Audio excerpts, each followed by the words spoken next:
We have the motion. Does the Board of Selectmen wish to make a recommendation? Mr. Messeri. The Board of Selectmen unanimously recommends. Does the Finance Committee wish to make a recommendation? Finance Committee recommends. The Finance Committee is recommending. Discussion. Mr. Messeri. This is a piece of the omnibus article. It requires a 2/3 vote. That's why we've broken the omnibus article into these two sections.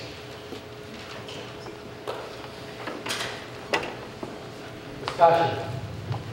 As Mr. Messeri said, this requires a 2/3 vote. All those in favor, please say aye. Aye. Opposed? Unanimous.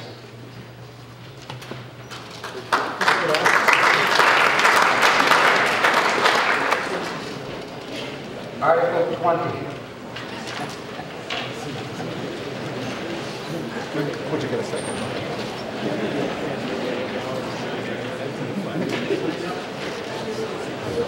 Mr. O'Leary.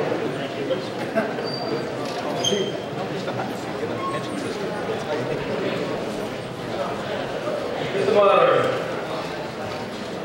I move to transfer from pension and benefits, line 29 of the fiscal year 2010 operating budget, voted under Article 21 of the April 6, 2009 town meeting, sums of $60,715 to fund the school technology lease and $31,338 for the purchase and installation of a chair lift for the middle school, and transfer from free cash the sum of $5,512 to acquire a power stretcher for the fire department as specified in Article 20 as printed in the warrant.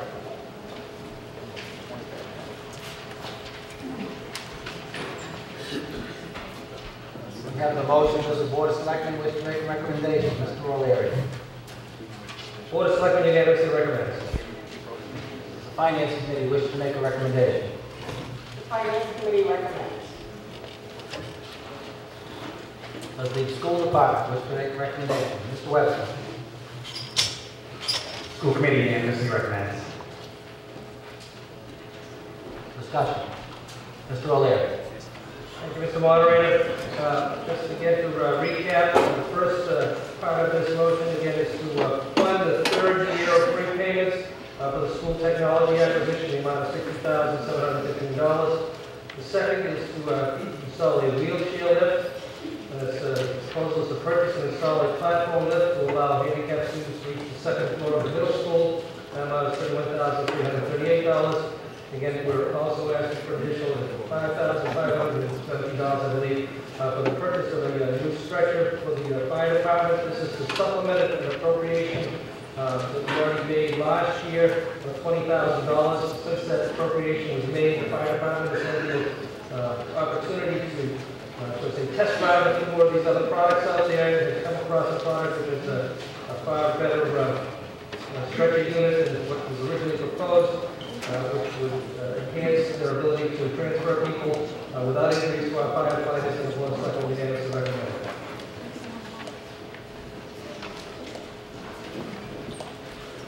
Further discussion? Seeing none, all those in favor, please say aye. Aye. Opposed? Unanimous. Article 21. Mr. Delaney.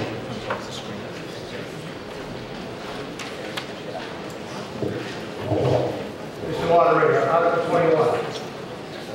Middle school / high school feasibility study.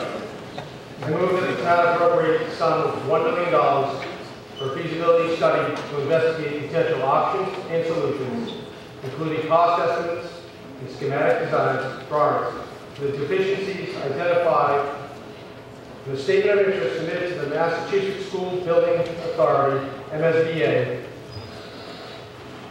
for the existing North Reading High School, 191 Park Street, North Reading, Massachusetts, that may include a study of options and solutions involving the North Reading Middle School, 19 Sherman Road, North Reading, Massachusetts. Said sum to be expended under the direction of the Secondary School Building Committee, and to meet said appropriation, the town treasurer, with the approval of the Board of Selectmen, is authorized to borrow said sum under Mass General Law, Chapter 44, or any other enabling authority, that the town acknowledges that the Massachusetts School Building Authority's grant program is a non-entitlement, discretionary program based on need, as determined by the MSBA. In any cost the town incurs in excess of any grant approved by and received from the MSBA shall be the sole responsibility of the town, and that the amount of borrowing authorized pursuant to this vote shall be reduced by any grant amount set forth in the feasibility study agreement that may be executed between the town of North Reading and the MSBA.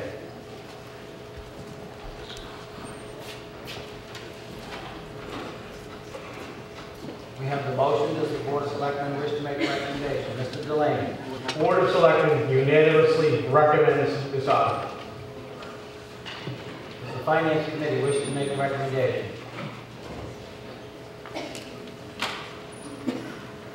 Finance Committee unanimously recommends.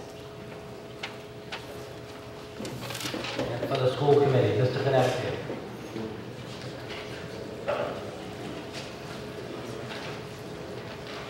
School Committee unanimously, wholeheartedly, without any reservation, 100%.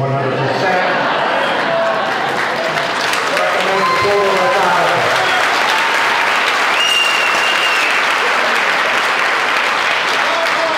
It's time. And I just want to take a moment to thank Representative Brad Jones and Senator Bruce Tarr for all of their hard work in getting us on this list of approved projects. There are, I believe, 250 projects.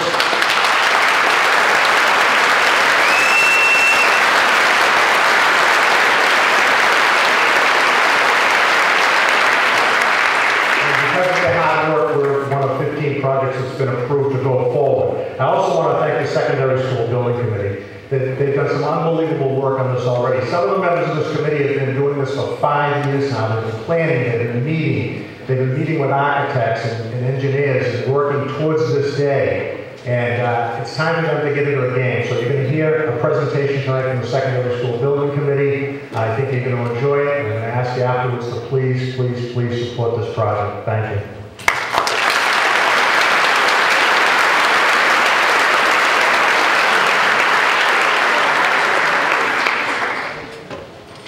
Ladies and gentlemen, passage of this article gets this town one step closer to improving the educational facilities in North Reading that are so desperately needed for the present students of North Reading and the future students of North Reading. And with the state reimbursement possibility of 50%, 50 cents on the dollar, is without question this article can pass this evening. You'll hear, it will be heard in a few moments from the Secondary School Building Committee. It's a presentation that can speak more eloquently than I can regarding this project. So, passage of this article tonight gets us one step closer and gets us past a once-in-a-lifetime, certainly once-in-a-generation opportunity. So I ask you to join the Board of Selectmen and me in supporting this article and passing this article this evening. Thank you.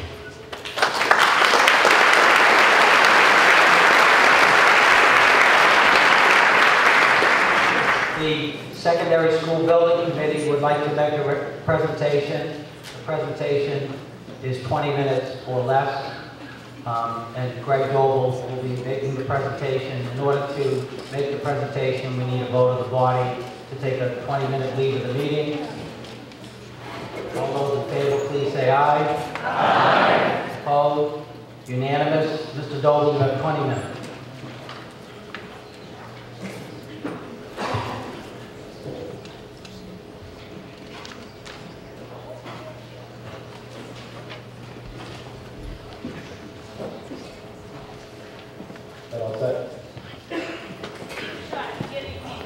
Okay, thanks. Thank you, Mr. Moderator. Janine's going to pull up the presentation.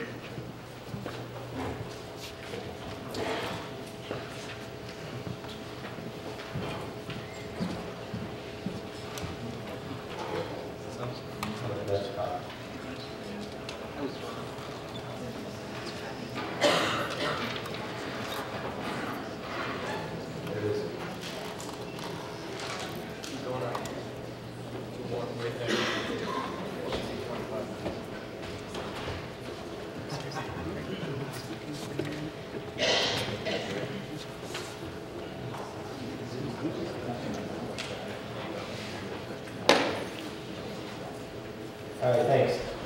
As you can see without experts, it does. I grabbed a cordless mic instead of this one so I can see the big picture here. And we're going to do a presentation, then we'll have some time for question and answer at the end, if there are any questions. This is a project update from the Secondary Schools Building Committee. And we're made up of 21 volunteers in town. There are 11 voting members. Chuck Carucci is our chairperson. Back in 2005, we reconvened and were charged by the school committee to address the changing needs of the high school and the middle school. Here's a brief history. The high school was built in 1957, and the middle school was built in 1963. The buildings have served us well, but now they're at a point where condition and age must be addressed. Here's a quote from the New England Association of Schools and Colleges. That's the high school accrediting agency. It reads, in academic and humanistic terms, North Reading High School, houses a truly invigorating climate for teaching and learning, but from an infrastructure standpoint, it is an overcrowded and deteriorating place. And you'll note that quote took place in May of 2003. So what did we do? Our committee back in 2006 was put together and we commissioned a feasibility study. We spent about $25,000 of the taxpayers' money, and we commissioned architects and engineers to inspect the existing buildings and review the facilities and educational needs of the secondary schools. So what did they find out? The buildings are operating over capacity. The original high school was designed for 560 students. The current enrollment is 708 students. We also have 18 modular classrooms between the middle and high school. Modulars cost approximately $100,000 each when you include the site work, and they have a life expectancy of about 10 years. They also found out that the programmatic needs and demands continue to increase with no rooms to hold them in. Basically, there's classes that the school committee and the superintendent and principals would like to teach, but there's no specific space to teach them in.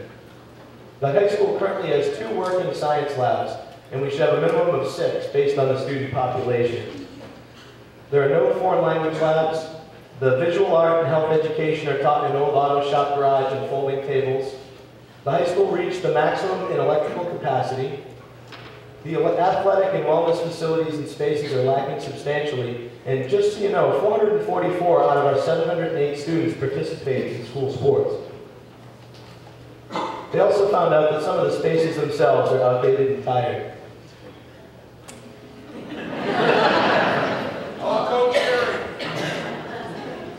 Most of the building systems themselves are past their useful life. The boiler, the HVAC, the electrical, the systems themselves. Some of the work, Wayne Hardacker and his group at Buildings and Grounds do a fantastic job, and a lot of it isn't seen by the general public, but some of the systems are so old they don't even make parts for them anymore, and he's got to kind of patch them together until another one can actually be fabricated. There are also multiple code and accessibility violations, ADA code violations that exist, and were grandfathered in because we haven't done any major projects. They also found out that the schools fail to meet the state space guidelines. They have guidelines for each different type of space. This is taking into account a classroom as an example. And the state guideline for minimum is 900 square feet for a minimum classroom size. Our classrooms at the high school, for example, are between 576 square feet and 770 square feet. And 19 of the 20 classrooms at the high school do not meet this minimum. 19 out of 20. Here's some examples.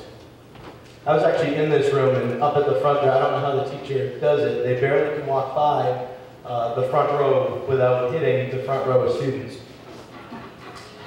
The buildings themselves are also overcrowded and need of additional space. Everything's kind of cluttered and cramped. There's a computer lab in the old auto shop garage. The school facilities themselves can't accommodate the current educational curriculum. On the left is an outdated home economics classroom. They're currently using that for special education. And then on the right is a modern media studio. Not to say that we need to teach media, but there's a lot of programs that the school committee and the superintendent and principals would like to teach, and we just don't have the space.